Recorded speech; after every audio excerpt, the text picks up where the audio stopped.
bienvenidos y bienvenidas.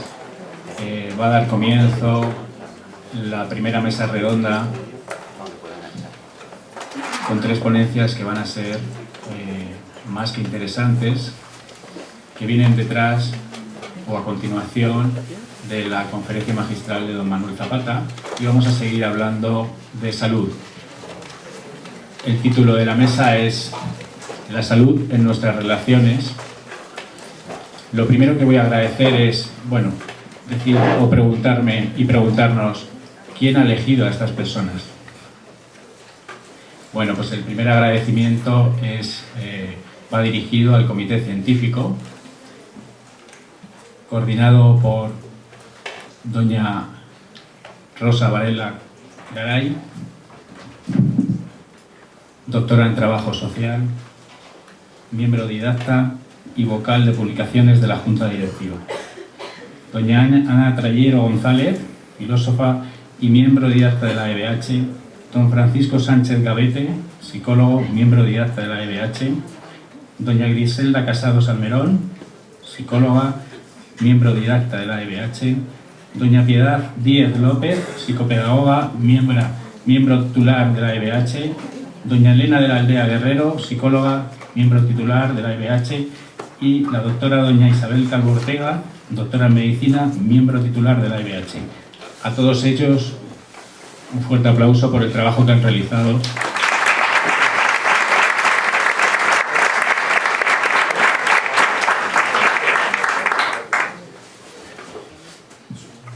Y el tiempo que han invertido en la evaluación exhaustiva de todas las ponencias y los talleres. Anoche, cuando se acercaba el momento de presentar la mesa, escribí algo que voy a leer porque el end del título creo que es muy interesante y muy importante, porque en ese end van nuestros patrones de relación y no va tanto la persona que tenemos enfrente o con la que intercambiamos o nosotros mismos. Y estos patrones de relación muchas veces vienen determinados por lo que ha ocurrido en los patrones que hemos visto o en las imágenes internas. Y si hay patrones de enfermedad, de victimismo, lo llevamos a nuestras relaciones con la pareja, con los hijos y también, por qué no decirlo, con el todo. Sin más, voy a presentar a mi derecha a Yereana Carballo Hernández, que le pedí que me escribiera algo y lo primero que ha puesto es que es venezolana, nadie lo sabe. Reside en Madrid, es psicólogo clínico con formación psicoanalítica, terapeuta sistémica, certificada por el Instituto Bergelinger de Venezuela y miembro simpatizante de la EBH.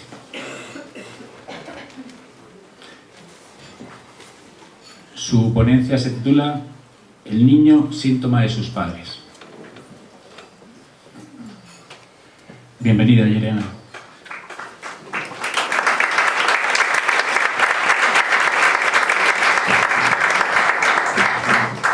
Hola, sí se oye. ¿Se ve mejor así? Primero, dar las gracias por estar aquí de nuevo en este congreso, a la Junta Directiva, al Comité Científico y Organizador, porque desde ayer me he conectado con una buena energía de este congreso en especial. Creo que estamos reunidos hoy buenas almas y que por eso se nos va a hacer fácil todo lo que vamos a hablar o aprender. Igualmente agradezco conocer a Gerardo y a María Victoria, que comparten esta mesa que se ha denominado Salud. Encantada de haber escuchado a Manuel con su extraordinaria ponencia y no es casual, es consonante que vamos a hablar, o lo que yo traigo tiene que ver con ese amor primario, eso de donde viene la fuerza de la vida, que son nosotros los hijos, que venimos de nuestros padres. El título, El niño síntoma de sus padres, abordaje clínico de la depresión infantil desde la mirada sistémica. Cuando anoche se da este espectáculo de flamencura, toda locura, yo imaginaba que al día siguiente nos levantaríamos y yo venía a hablar de depresión, ¿no? Pero yo creo, y en estos 22 años trabajando con familias, que con la misma intensidad con la que vivimos la alegría, debemos mirar también la tristeza, porque igualmente pertenece, así como la vida, la muerte, la alegría y la tristeza. Entonces, bueno, traigo un caso clínico. Primero quería hablar un poco de lo que es el alerta de la depresión infantil, ¿no? Más de 300 millones de personas en el mundo sufren de depresión, entendiendo que más se da en las mujeres que en los hombres. Más de la mitad no tiene tratamiento y termina en enfermedad o posiblemente en un intento o en suicidio.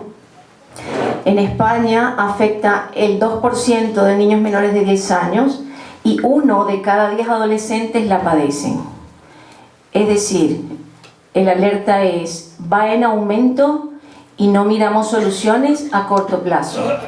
Entonces, un poco el llamado primario es a que nosotros, que somos voceros de la salud, de alguna manera miremos primero en nosotros por dónde vamos con las emociones y luego que podamos ayudar a otros a mirarlo. Según el CIE-10, que es la Clasificación Internacional de Enfermedades Mentales, la depresión infantil se define como un trastorno de ánimo que puede resultar incapacitante. Solo hace 2 décadas se reconoce la depresión infantil como un cuadro clínico para los que se utilizan los mismos criterios diagnósticos que en la población adulta. ¿Cuáles son esos criterios que se miran? La duración de un episodio tiene que ser como mínimo de 2 semanas y no está relacionado con consumo de ninguna sustancia. Luego, presentar 2 o más síntomas de estos: humor depresivo, estado de ánimo triste o irritable, que esta palabra es la que más yo he mirado en los niños y adolescentes. El niño no dice, oh, no me voy a levantar, estoy depresivo. No, el niño está irritable, es como si nada le complace, ¿no? Pérdida de interés hacia el entorno, esto lo podemos mirar porque pues el niño que lo queremos ver jugando, pues ni eso quiere hacer, no quiere ir al cole. Falta de energía, el niño se queja de fatiga, solo quiere estar acostado. Presencia de 2 o más de estos síntomas también, ¿no? Pérdida de confianza o autoestima, ideas o conductas autodestructivas. Que aquí yo considero que cuando yo empecé a trabajar con niños, conductas autodestructivas se veía como, bueno, eso puede ser que se dé, ¿no? Cuando hoy este es el común de los casos, porque tampoco nos ayuda todo lo que sale en internet. Hay un juego que si tú haces así te desmayas, entonces yo voy y lo hago. Es decir, que esto ha crecido, el niño no tiene miedo en generar o hacer algo que vaya en contra de su propia vida. Incapacidad para concentrarse, bajo rendimiento académico, que en este caso los padres... hay algo que hacemos, que es que siempre miramos afuera que algo pasa, o sea, allá, ¿no? Entonces el rendimiento académico nos habla muchísimo de si nuestros hijos están felices o no, y a veces el enfoque que le damos es ¿qué nota me traes? Si suspendiste, ¿qué te castigo? ¿Qué te quito? ¿Sí? Y esto es un indicativo de que nuestro hijo, sobre todo en la adolescencia, puede estar deprimido, ¿sí? Alteraciones del sueño y actividad motriz agitada o inhibida. Se desconoce o no hay nada probado de que la depresión tenga un factor realmente hereditario, aunque en la mitad de los casos se conoce que alguno de los padres puede tener o ha padecido de depresión. Entonces existen factores sociales, no me voy a detener en todos estos, familiares, que nos concierne un poco más a nosotros en este enfoque, biológicos y algunos otros. En este tiempo que tengo trabajando, cuando yo empecé, decía, ¿por qué los padres nos cuesta tanto? O les cuesta, yo hablaba allá, ¿no? Les cuesta tanto mirar que su hijo está haciendo algo o algo le pasa porque él no está mirando, ¿sí? Y yo no conocía las constelaciones familiares. Y alguna vez una paciente me dijo, Yeriana, ¿tú eres madre? Y yo dije, ¿por qué me pregunto esto? Si yo me sé la teoría, ¿no? Vale, un poco más adelante tuve la dicha de ser madre y ahora, o desde ese momento digo, ahora entiendo, los padres estamos enfocados en mirar que como estamos educando, les estamos dando algo para que avancen en la vida, eso está muy bien. Jamás estamos mirándonos en relación a lo que ellos hacen. Entonces por aquí va esta mirada sistémica, ¿sí? Algunas frases con las que me he encontrado en terapia, que suelo guardarlas, que hablan un poco de esto del síntoma de los padres. Una es, si mi madre está triste, yo también, ¿sí? ¿Cómo yo voy a estar feliz si ella está llorando, se escondió en el cuarto, está llorando, ¿sí?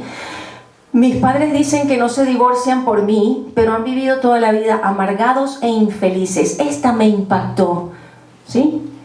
Porque creemos, que no es cobardía, creemos que lo estamos haciendo bien porque tenemos que sostener una familia bonita, papá, mamá, hijos, perro, gato, ¿sí? Pero cuando la familia no es feliz, o cuando los padres no son felices, y a veces no hay conflictos reales, gritos, sino que hay una separación, los hijos siempre estaremos pendientes es de eso. Mamá, ¿le serviste el desayuno a papá? Yo vi que él estaba como molesto. Los niños siempre están preguntando en relación a lo que los padres viven, son o no felices, si tienen rabia, si tienen tristeza, ¿sí? Otra, a veces intento mostrarle la rabia con la que vive papá o mamá, ¿verdad? Para ver si se da cuenta.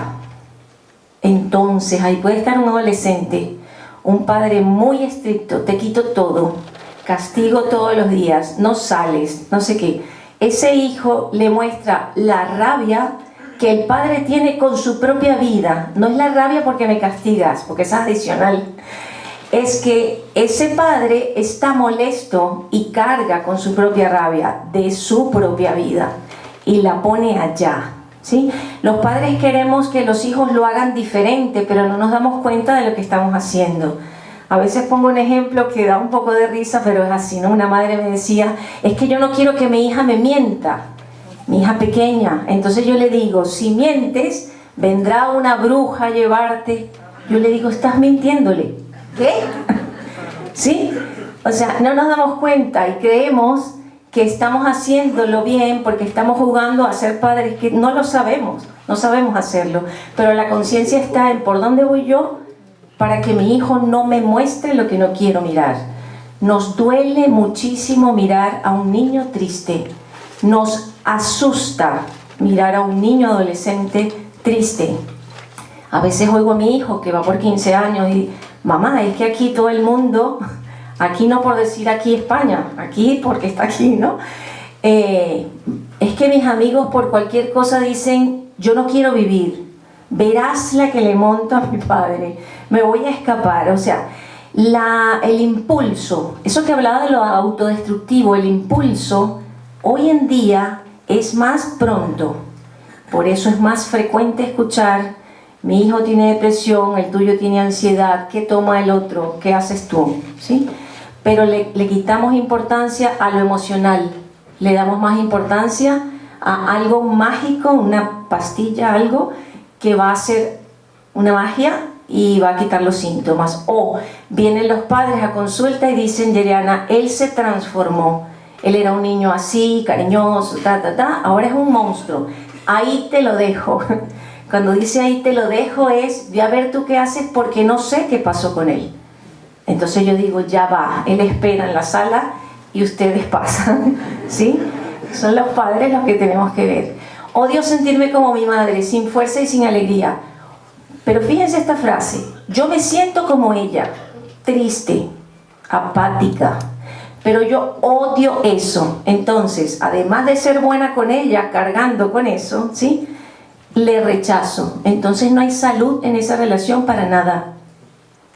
Luego, cuando mis padres discuten, yo digo que me siento mal y paran. Esto es el recurso de la enfermedad o de un síntoma. Me duele la cabeza otra vez, mamá. Yo creo que eso de la migraña. Y mi mamá deja de pelear con mi papá y viene a atenderme. Hija, ¿qué te pasa? Duerme un ratito. ¿Sí se entiende eso? Vale. Madre mía, me quedan 3 minutos. Ok, voy corriendo. Sí. Te apuntador. Bueno, Sofía, un caso, vamos a hablarlo rapidito. Sofía, una niña de 7 años, referida por el psicólogo escolar. Es una niña que viene a consulta porque el psicólogo dice que rechaza ir al cole, que cuando está en el cole lo que hace es llorar porque se quiere ir con la mamá, llora mucho, no juega, se aparta.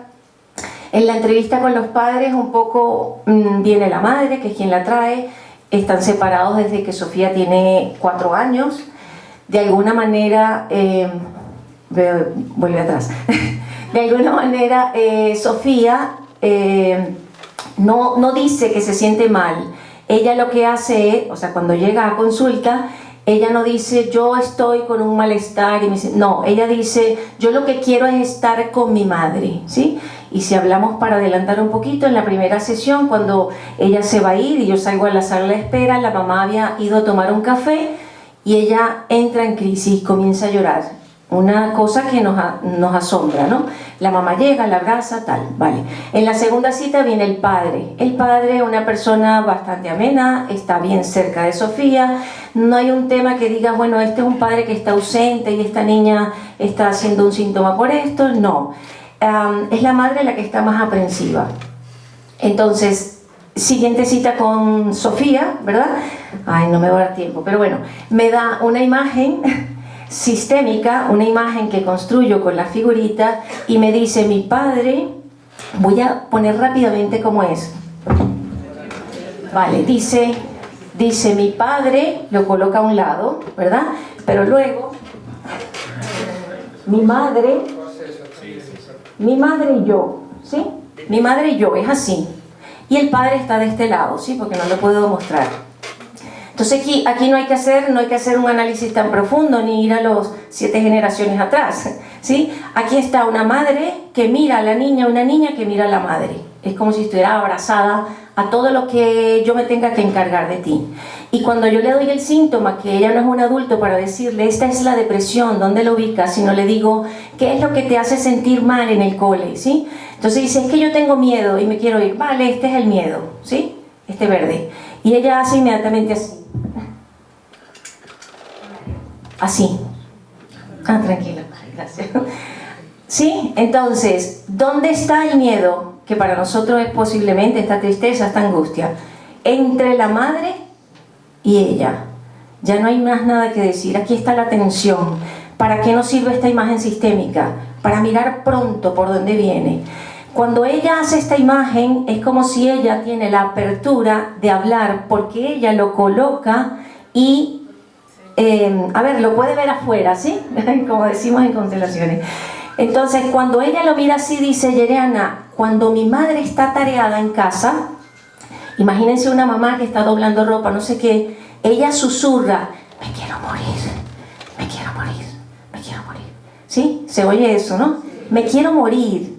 Pero la madre no se percata de una frase que dice, cuando ella, la niña Sofía, ve la imagen, me dice, mi mamá en casa a cada rato está diciendo que se quiere morir. Si yo voy al cole, yo pienso que ella va a morir.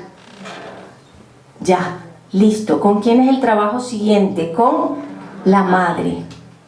Entonces, cuando la madre, si la madre dice, ay, ¿qué tendrá mi hija? ¿Puedes conseguir alguna pastilla para ayudarle?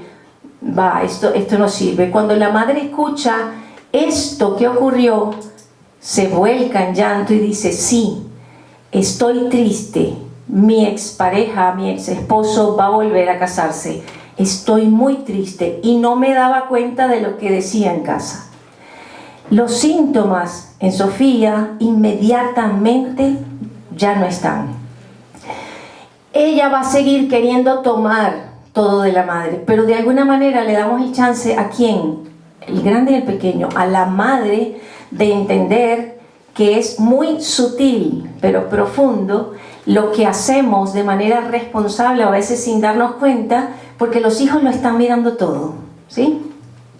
Entonces las imágenes sistémicas nos sirven para mirar esto rápido, el espacio que se le brinda al niño que dice, alguien me va a entender que no sea mi madre, porque ¿cómo le digo a ella que no esté diciendo que se va a morir? No, yo lo cargo y punto. El síntoma es compartido, las sesiones con los padres, porque sin ellas no hay resolución real, ¿verdad?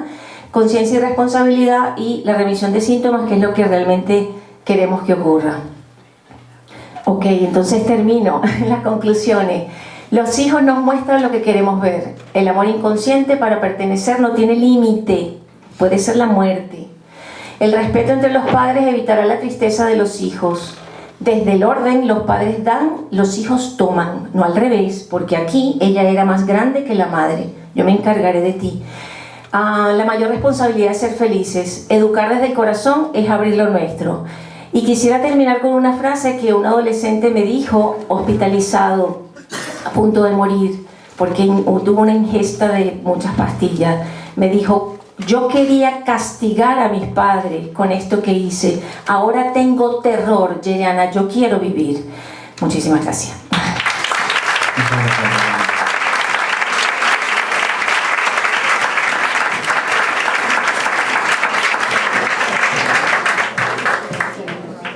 A mi izquierda está don Gerardo Rodríguez Fuentes, que es médico homeópata y miembro simpatizante de la asociación de la EBH. Reside en Sevilla y tiene consulta tanto en Chiclana como en Sevilla, y es especialista en medicina deportiva, y su ponencia, que es la segunda de la mesa, se titula Salud sistémica, el síntoma como llave del proceso de sanación. Gracias, Gerardo. Muchas gracias. Agradecer al comité que nos ha permitido de tener esta mesa, agradecer a la Junta Directiva de la EBH que contaban conmigo, agradecer a Beatriz el trabajo que ha hecho para que este congreso tenga lugar, y quiero aprovechar también que está mi madre presente para agradecerle a ella, que no te veo, no sé dónde estás, que esté presente. Gracias. Empezar la ponencia, estoy totalmente de acuerdo con lo que tú dices respecto al cómo los hijos expresan esos síntomas del núcleo familiar. Y empezarla con este título que le hemos puesto, que es que yo uso el síntoma como una llave, como un acceso a qué me cuenta la enfermedad de eso que pasa en la familia. Y enfatizar simplemente que es un proceso. El proceso de sanación no es algo que ocurre instantáneamente, igual que el proceso de enfermar no es algo que ocurre instantáneamente. Es un proceso. Y en ese proceso, como decía el doctor Zapata esta mañana, tenemos que hacer muchas y diferentes cosas y asumir eso que tenemos que ir haciendo. Porque no es una llave mágica y no es una pastilla mágica, como tú decías. Mi pregunta por el que planteo este trabajo tiene que ver con esta pregunta que hace Hellinger, que es ¿cuál es el movimiento determinante de nuestra alma que provoca las enfermedades? Yo como médico siempre me he hecho esta pregunta de diferentes corrientes que trabajo, y es ¿cuál es el origen de nuestra enfermedad? Como nos apuntaba el doctor Zapata. Y desde el campo que estamos trabajando, las constelaciones familiares, hago la pregunta desde una pregunta que el propio Hellinger plantea de esta manera. Y la respuesta es el amor al vínculo. Es este amor que nos une a nuestra familia y a nuestro destino. Es este amor el que nos hace enfermar. ¿Y por qué nos hace enfermar este amor? Porque nos relacionamos desde una conciencia dual, que antepone el amor al orden, como bien explica Hellinger en muchas de las exposiciones que hace. Es necesario el orden para que el amor se dé de una forma saludable. Porque si no, nuestra necesidad de pertenecer sobrepasa nuestra necesidad de sobrevivir. Nuestra necesidad de sobrevivir en el sentido último, de la muerte, pero también en el sentido intermedio de las enfermedades. Nuestra necesidad de pertenecer hace que enfermemos para que sigamos perteneciendo.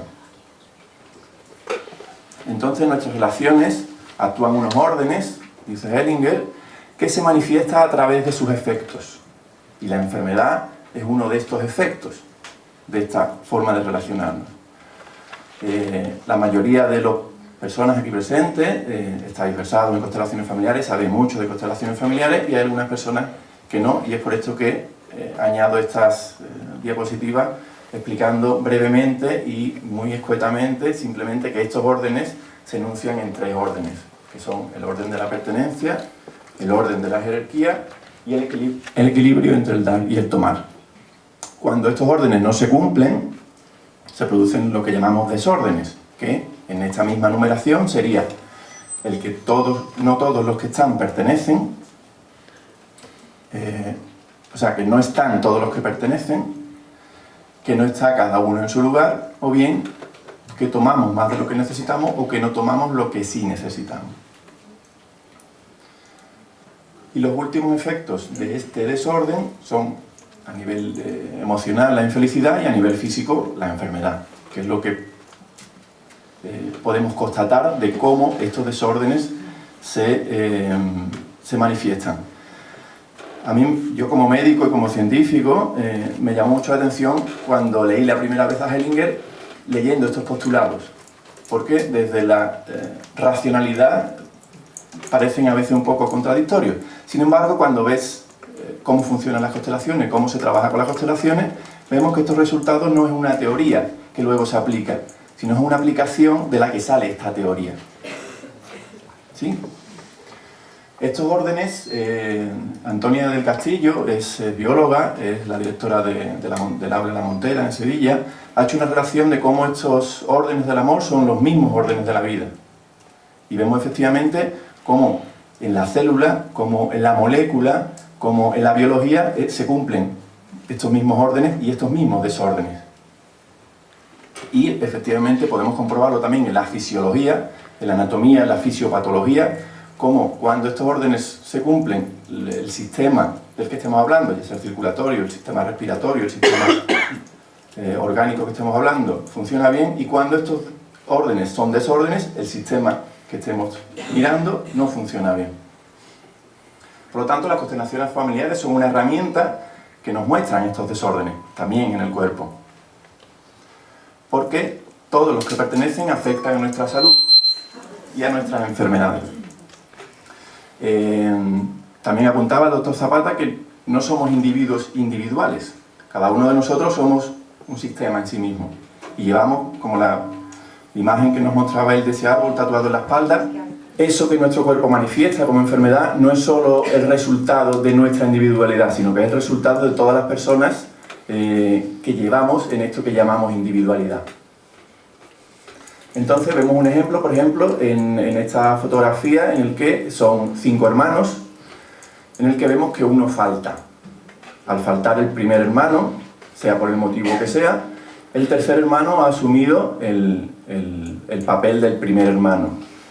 Esto de asumir un papel que no corresponde hace que no estemos respetando un orden de los que hemos explicado antes y hace que la relación que hay entre ellos sea diferente. El primero, que era el tercero, asume un papel que no le corresponde, con eso desplaza a todos los hermanos últimos, incluso la hermana que no cambia de lugar tiene una relación diferente con sus hermanos, puesto que el de la derecha no es el que tenía que estar a la derecha y el de la izquierda no es el que tenía que estar a la izquierda. ¿Pasamos? Esto también lo vemos en el organismo. Cuando una célula asume una función y un lugar que no le corresponde, como es el caso de un esófago de Barrett, la célula, en bien del sistema, empieza a hacer algo que no le corresponde, pero está incumpliendo estos desórdenes que estamos diciendo, con lo cual manifiesta una enfermedad. Y Hellinger dice que la violación de la jerarquía es un amor que conduce a la muerte. Y efectivamente esta célula del estómago que pasa a estar en el esófago muere en el sentido de que ya no es una célula gástrica, que ya no es una célula esofágica, sino que empieza a ser una célula gástrica, con lo cual no puede manifestar la función por la que fue creada, pierde libertad. Os quiero presentar una serie de casos de cómo veo esto en la consulta. Este es un caso de una mujer de 39 años, que el síntoma por el que consulta es un dolor de cabeza de 20 años de evolución, es una migraña de componente familiar en que varios hermanos y su madre la tienen. Y en las primeras preguntas se hace evidente la relación del síntoma, de este dolor de cabeza, y la necesidad de obedecer un mandato paterno, una norma paterna, que era hacer, hacer y hacer. Entonces ella ve, y se da cuenta de cuando no hace esto, de cuando para, la vergüenza, que en constelaciones llamamos la culpa, de no hacer lo que papá le decía que hiciera. Incluso el insomnio, que también padece, es una ampliación de este mandato, porque ella dice que dormir es una pérdida de tiempo, ¿no? Prefiriendo que papá le decía que siguiera haciendo. ¿Pasamos? Entonces este instinto que hace que no me quede tranquilo cuando no cumplo las normas de mi sistema, en constelaciones lo llamamos culpa. Y es algo que es un instinto, porque es nuestro propio cerebro reptiliano el que nos dice: si no haces esto, mueres. Porque tenemos grabado que cuando no formamos parte de un grupo, la exclusión del grupo, desde esta conciencia reptiliana, de esta conciencia de primera organización animal, es la muerte. Entonces, hacemos un trabajo con ella, con estas fichas. Ella es la ficha redonda, este es el papá, se ponen del mismo color, si se ponen de diferente tamaño, y el síntoma es la ficha amarilla que pone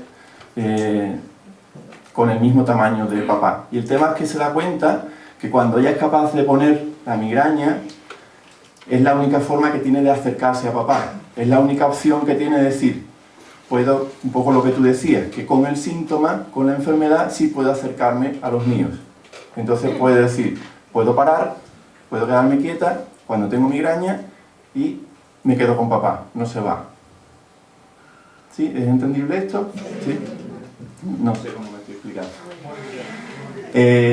Tengo un segundo caso, es una adolescente en el que ella se presenta con la muñeca roja que veis a la izquierda, su hermanastra en medio y su hermanastro el negro de la a derecha del todo.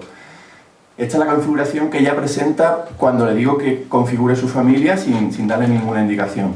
Pone allí a su madre, de blanco a la izquierda de todo, y a su padre en la figura que está de verde.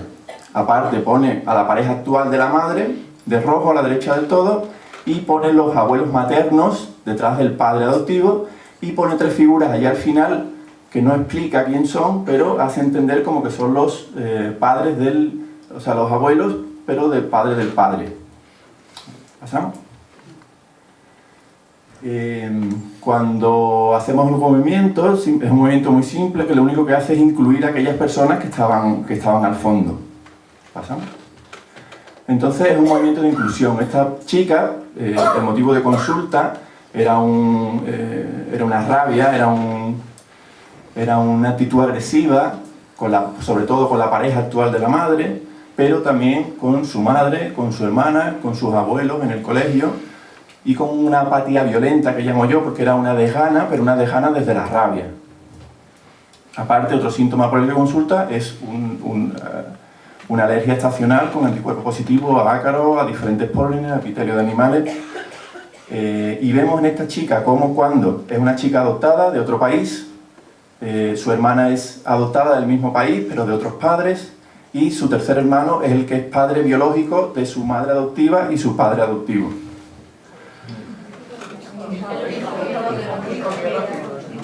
No me oigo lo que digo. Hijo biológico. Entonces simplemente este movimiento que era incluir en un primer término estas 3 personas que no sabíamos qué podían significar y que podíamos intuir en un segundo movimiento que tenían que ver con sus padres biológicos y con su país de origen, hace que todo esto se calme en casa. La niña cambia absolutamente de comportamiento en su casa, y no solo eso, los síntomas de la alergia desaparecen.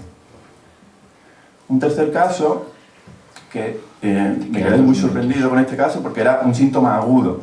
Fue un traumatismo por una caída de escalera donde hubo un esguince de rodilla con una contusión importante en la rodilla izquierda. Es decir, era un cuadro inflamatorio, agudo, importante y con la imposibilidad de andar, de flexionar las rodillas y se resolvió en cuestión de horas. El tema es que a través de esa lesión aguda se comprueba que hay una relación entre esas rodillas, entre ese síntoma y una falta de honrar a los padres. En un movimiento muy simple y muy rápido se hace esta, que tiene que ver con las rodillas, ¿no? Este ponerse de rodillas ante quien merece la pena ponerse de rodillas, y pasamos, y la deambulación mejora en un 90%, no hay dolor. A mí como médico esta cosa de que un traumatismo agudo funcione de esta manera, sin ningún tipo de antiinflamatorio, y mejore en horas, es sorprendente. Entonces vemos que una vez que se desenmascara el síntoma, se hace innecesario. Pero para eso, como decía el doctor, hay que desenmascararlo y hay que hacer algo con él. Pasamos. Y una vez que hacemos esto, podemos regresar a nuestros movimientos más genuinos, que es cuando ocupamos nuestro lugar, tenemos la máxima libertad disponible de las que disponemos. Y podemos continuar nuestras migraciones interiores a esta familia interior que tenemos, de nuestros propios orígenes, integrando cada vez un aspecto más de nosotros mismos, que es lo que en constelaciones familiares llamamos ampliar la mirada. Y de esta manera ampliamos los límites de nuestra conciencia, que no sea tan dual como la que solemos manejar desde la parte lógica de nuestra cabeza. Y esto nos permite reposicionarnos precisamente por respetar el orden. Y entonces, a modo de colorario y de resumen, sería ¿qué necesitamos para la salud? Pues ampliar la mirada. ¿Y cómo ampliamos la mirada? Respetando estos órdenes que hemos dicho, que tiene que ver con la reconciliación, que es con la integración de todos los que pertenecen, con el orden, que es que cada uno esté en su lugar, y con el equilibrio entre el dar y el tomar. Pues muchas gracias.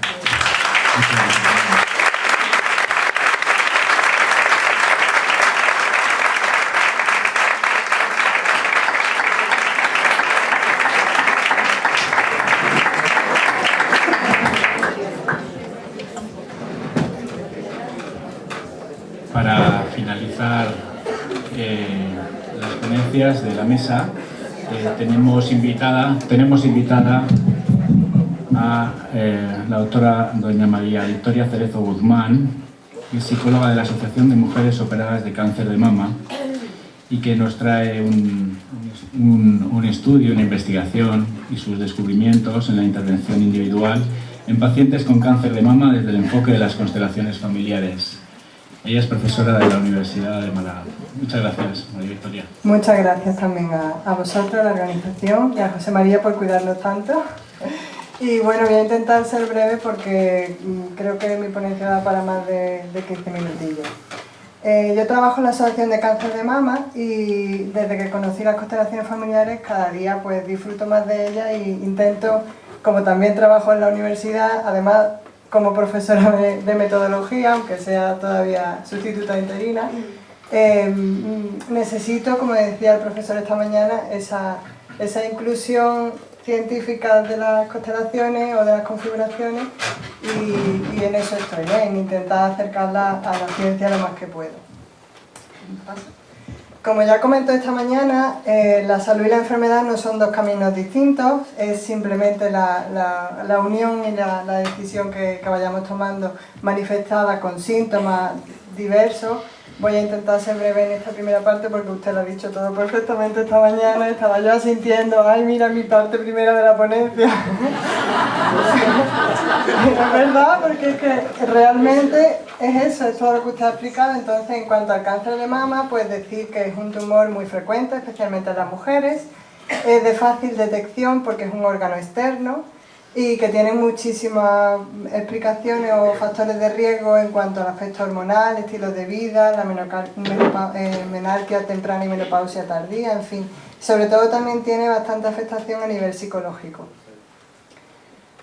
Como sabemos, no tiene una etiología conocida, hay múltiples modelos explicativos, entre ellos los biológicos, los genéticos, también sociales, psicológicos, coincide un poco también con el principio de la ponencia de Yereana, porque realmente la enfermedad pues tiene, como decíamos, muchos caminos, ¿no? ¿Pasa? Lo que sí está claro es que el cáncer de mama es un acontecimiento muy amenazante y estresante para las pacientes que lo padecen, y el papel de las emociones es primordial tanto en la aceptación del diagnóstico, que ya eso es un gran paso, y de los tratamientos, así como el afrontamiento de cada situación, porque la persona tiene cáncer de mama pero tiene su particular situación, y también en el ajuste psicológico posterior, porque no solamente hay que recuperarse después de los tratamientos, sino que hay que vivir después de haber padecido un cáncer de mama. Entonces, desde la parte que a mí me corresponde como psicóloga, intentamos, y en general se hace desde la psiconcología, aumentar el bienestar de los pacientes, intentando desarrollar con ellos habilidades de afrontamiento, a la misma vez que reducimos el estrés, intentando también generarle una sensación de control, al menos sobre los síntomas y sobre todo durante la enfermedad, promoviendo estrategias para resolución de problemas. Pero el plano familiar, el plano familiar se queda en un plano, si no secundario o terciario, porque realmente lo que prima, hoy en día todavía es la recuperación de la enfermedad. Y ve una para atrás, por favor. Y en el caso del cáncer de mama, como veis ahí, a nivel genético es solo cuando se pregunta por la familia de la paciente, y el aspecto genético solo se valora en un 10% de los casos. Entonces, de pasada general, la familia y el aspecto familiar de cada uno pues queda, como digo, relegado, si no a un segundo plano, a un tercero. Entonces, desde las constelaciones familiares, lo que intentamos, y lo que ya sabemos, es de alguna manera conectar a esa persona con sus generaciones anteriores, y de alguna manera también ayudarla a clarificar de dónde viene, a comprenderlo un poco mejor, y sobre todo aceptar, porque como veis en las imágenes, venimos de muchas personas que han contribuido para estar nosotros aquí, y no somos una persona aislada, como también acaba de comentar el compañero de mesa. Entonces, desde la Asociación de Cáncer de Mama, lo que intento es que utilicemos las constelaciones familiares para ayudar a comprender un poco esa situación familiar, dándole a cada uno su responsabilidad y de alguna manera ver, porque las constelaciones a mí me gustan mucho porque ayudan a ver, y de alguna manera también ayudar a solucionar aspectos que quedan pendientes. Entonces, desde este punto de vista, pasa, por favor.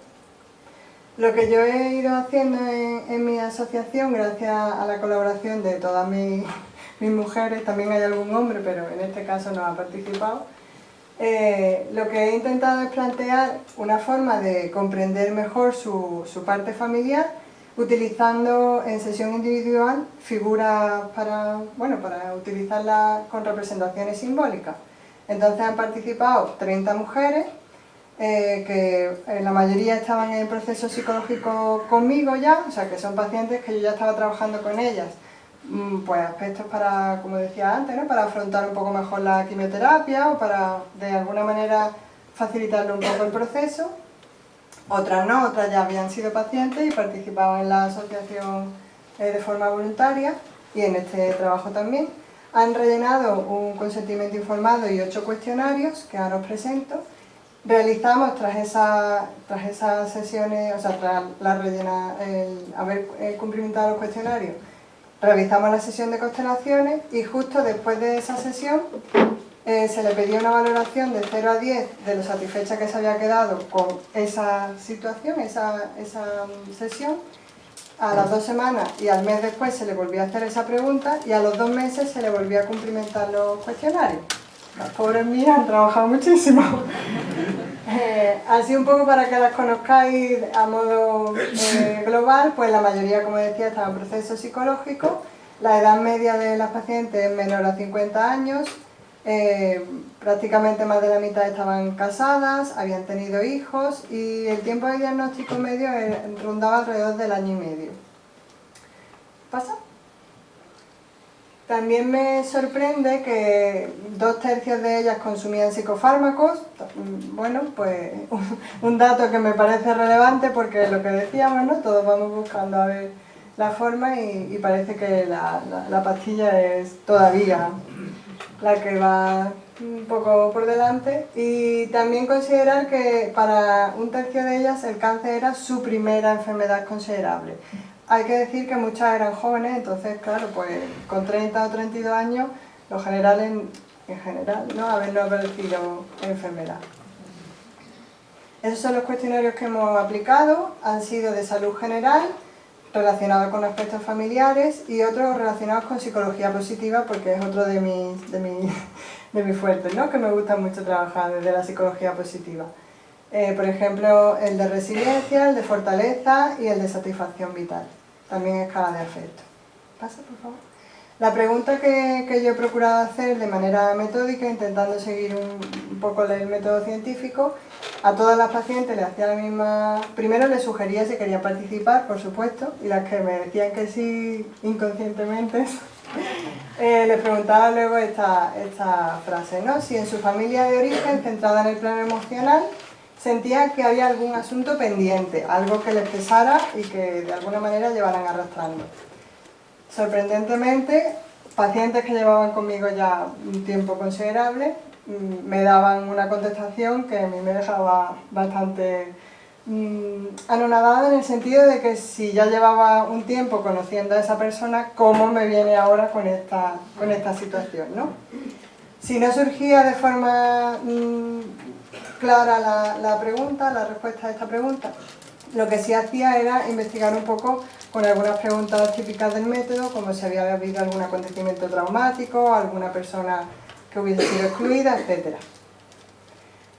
Como resultados así comunes, lo que más me ha de alguna manera mostrado han sido abusos sexuales intrafamiliares. Casi en la mayoría eran de su propio padre o algún miembro muy directo de la familia. También había muchos abortos o muertes familiares, o sea, muertes infantiles, perdón, en el que casualmente se repetía el lugar donde esa persona, o sea, ese miembro fallecido, se repetía en diferentes generaciones, por ejemplo, en la abuela, en la madre y en ella misma, en la paciente. Y también otro de los temas más importantes ha sido la exclusión, o bien por haber participado en la guerra y haber desaparecido de forma dramática, o porque hubieran cometido algún acto poco probado, ¿no? Por ejemplo, robo o suicidio. ¿Pasa? Os muestro un poco los datos de los cuestionarios antes de la sesión y después de 2 meses. Han reducido en los afectos negativos que mostraban, han aumentado los afectos positivos, un poquito también la satisfacción vital y la felicidad. En salud general sí que se da un cambio más evidente o sea, cuando es menor significa que hay menos síntomas, cuando en la primera de los datos es mayor porque tienen más síntomas de enfermedad, y también ha mejorado ligeramente en fortaleza y en resiliencia. Con respecto a los aspectos familiares, a los cuestionarios que valoraban el punto familiar, ha habido pequeñas mejoras y bueno, pasa por favor. Con respecto a la satisfacción después de la sesión, también ha habido pequeñas mejoras, pero lo que sí me gusta y sí me parece que también es evidente es que de nota media han puesto un 8 a la sesión, ¿no? La satisfacción que tenían justo después, 2 semanas después y un mes después, era buena, era de un 8, un 7,5 y un 8 y algo. Entonces, quiere decir que estaban satisfechas. Limitaciones que tienen, pues varias, entre ellas pues no se ha comparado con ninguna otra técnica y bueno, se ha hecho de forma aislada, aunque luego seguíamos en consulta, pero ya ese tema no se tocaba, se dejaba como debe ser un poco que asentara. Y también las participantes, pues bueno, como son todas de la misma asociación y son todas pues fieles seguidoras de su psicóloga, que soy yo, confían un poco en lo que les pueda ofrecer porque saben que trabajo con cariño para ellas, aunque suene un poco. Y entonces, al no tener un grupo de comparación de otras mujeres que no han participado, pues, tampoco puedo de alguna manera comparar, pero sin embargo estoy bastante satisfecha con los resultados. Me gustaría si puedo hacer algún seguimiento a más largo plazo, porque es verdad que el efecto de este trabajo no se puede valorar solo en un mes ni en 2 meses, y eso todos los que estáis aquí lo sabéis, y ampliar la muestra o intentar tomar incluso hasta alguna medida fisiológica. Desde luego que ellas se sienten mejor después de haber participado. Y ahora os traigo un caso que fue uno de los más bonitos que se me sucedieron. Y la pregunta, como decía, era ¿qué te pesa que llevas arrastrando desde hace tiempo? Y la respuesta fue clara: me cuesta mucho darme permiso y tengo que justificarme ante todo lo que hago. Entonces, claro, indagando un poco, me comenta que sus bisabuelos paternos eran de sociedades distintas. Yo he puesto europea e india, pero imagináis que fuera A y B, ¿no? Y además que su bisabuela... ¿esa es la primera? Sí. Su bisabuela tenía como mucha sensación de haber tenido que huir, ¿no? Esta es la primera imagen que pone ella. Ella se sitúa en medio de los padres y, bueno, son figuras que no se pueden... La bisabuela, que está de espalda a su abuela y está de frente a su bisabuelo. El bisabuelo estaba tumbado boca arriba, y la bisabuela estaba con la mano en alto. Ella la colocó directamente con la mano en alto. Entonces, ante esa imagen le fui preguntando, pasa por favor. La madre manifestaba que se sentía muy nerviosa, ella sí estaba tranquila, estaba entre sus padres. El padre estaba muy enfadado, el abuelo también estaba frustrado. La abuela, que está justo delante, decía que tenía como inercia de acercarse a su padre, o sea, al padre de la participante. Y bueno, la bisabuela, como decía, se sentía como fuerte y el bisabuelo tumbado. Entonces, ante la pregunta, ¿quién crees tú que puede comenzar a hacer algo? ¿Quién tiene iniciativa de hacer algo? Me dice, pues el bisabuelo se quiere poner de pie porque la bisabuela le quiere ayudar. Entonces, cuando se levanta, o sea, levantamos al bisabuelo, me comenta que ella siente que se querían mucho, pero que eso no estaba aprobado. Eso no era algo que los demás viesen como aprobado. Así que se le sugiere le sugerimos que sacara un representante para la sociedad perteneciente de la bisabuela y otra a la perteneciente del bisabuelo. Con este gesto, ella siente que la bisabuela se siente como muy culpable. Entonces, de alguna manera, le hacemos la reverencia a la sociedad de la que procede y se le proponen frases sanadoras. ¿Pasa, por favor?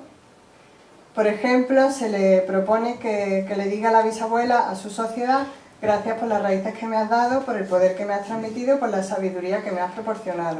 Y por favor, mírame con buenos ojos. Ante ese gesto, ella misma dice, es que la sociedad no le diría, nunca te he mirado con malos ojos, yo siempre te he mirado con buenos ojos. Entonces eso ya va sugiriendo el siguiente paso, que es presentarle a la sociedad de la que pertenece la bisabuela, a su pareja, que se propuso que fuera querida sociedad india. Esta es la persona que he elegido por amor y siempre te llevaré en mi corazón. Estoy orgullosa de mis raíces y de la fuerza que llevo de nuestro pueblo. Entonces todo esto para ella fue muy emotivo. Yo también, cada vez que lo recuerdo, es que fue muy bonito, fue de los más bonitos que he hecho. Bonito en cuanto a la implicación que tiene. Igualmente se hace este procedimiento de reconocimiento y de agradecimiento con el bisabuelo y con la sociedad europea. Le presentamos la sociedad europea a la sociedad hindú, que al principio le generó un poco de tensión, pero luego le dijo, le sugirió sensación de, ¿y por qué no? ¿Sabes?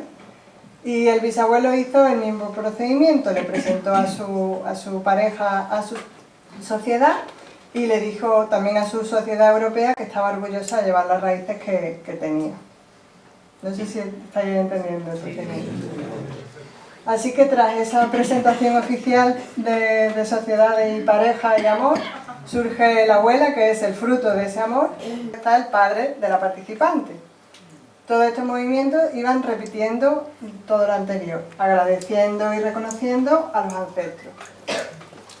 Llegamos al punto en que tenemos que presentar a la participante, el padre le presenta a la madre a todos sus ancestros, elegida por amor, y también le agradece la vida, le agradece los hijos que ha tenido y que provienen de esa historia.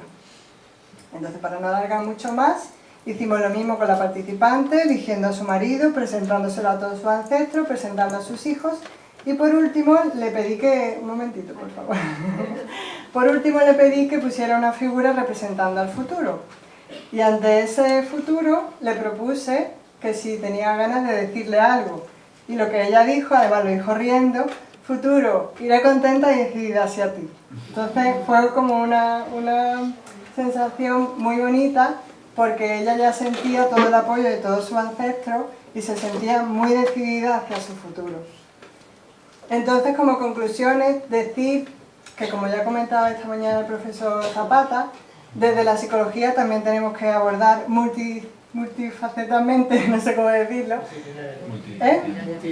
Sí, pero no es multidisciplinar porque seríamos todos psicólogos. Me refiero a que habría que valorar no solamente el aspecto oncológico o solamente el aspecto médico, sino también claro, dentro de la corriente de la psicología, ¿no?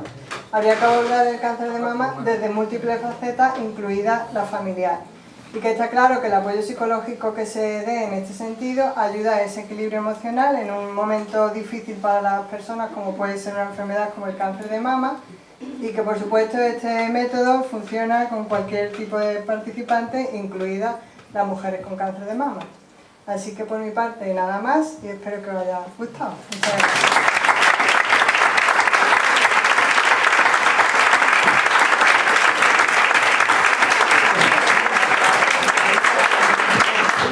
Bueno, yo quiero felicitar a los tres ponentes, tanto a Gerardo como a Ileana, como a María Victoria, por las magníficas exposiciones que habéis hecho.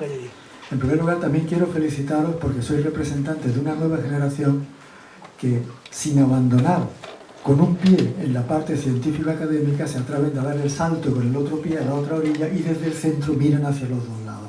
Espero que seáis un ejemplo para muchos que sigan después, ¿no? Porque cuantos más sigan, más conseguiremos para nuestra meta, que son los pacientes y los seres humanos con los que trabajamos. Y después me encanta también que habéis hecho ese énfasis, los tres, en la importancia del síntoma, porque sin síntoma no hay conciencia de la enfermedad, y si yo destruyo un síntoma cuando aparece, no tengo oportunidad de saber cuál es el origen de esa enfermedad. Muchas gracias.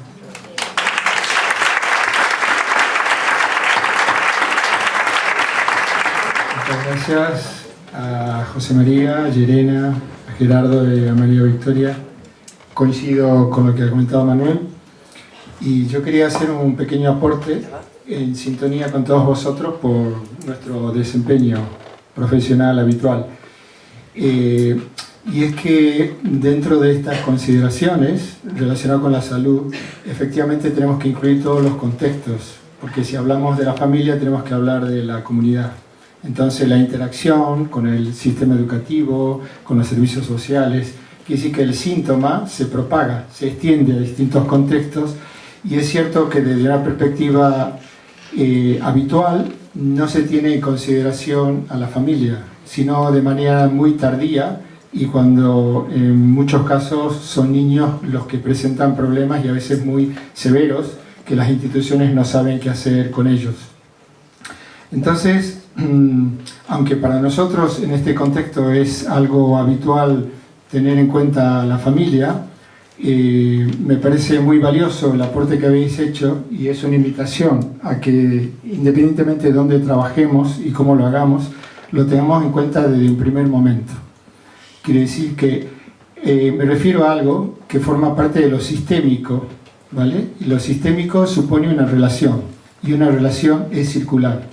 Eso quiere decir que indefectiblemente no solamente va a afectar una generación a la otra, sino que en la propia generación donde se produce un síntoma o una situación dada, están implicados quienes forman parte de ella. Entonces, si partimos de ese reconocimiento, va a ser más fácil comprender cualquier situación con la que nos afrontemos o tengamos que tratar a nivel profesional.